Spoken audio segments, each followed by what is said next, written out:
বাংলায় একটা প্রবাদ আছে, যতক্ষণ শ্বাস ততক্ষণ আশ।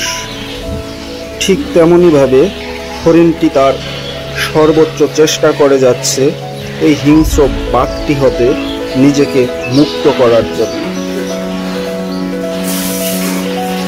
দেখুন, হরিণটি সর্বোচ্চ চেষ্টা করে যাচ্ছে এবং তার সহযোগীরা দূর থেকে কেবল তার জন্য আফসোস আর নির্বাক দর্শকের ভূমিকাই পালন করতে পারছে, সাহায্য করে এগিয়ে আসতে পারছে না, কেননা এই বাঘটি অনেক বেশি হিংস্র।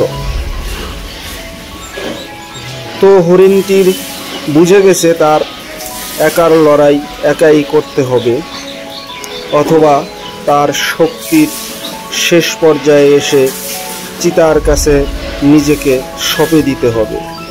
দেখা যাক শেষ পর্যন্ত কি হয়। হয়তোবা বাঘটি তার শিকারকে ভোজন করবে আর হরিণটি নিজেকে সমর্পণ করবে বাঘের সাথে না পেরে। ঠিক তাই হলো।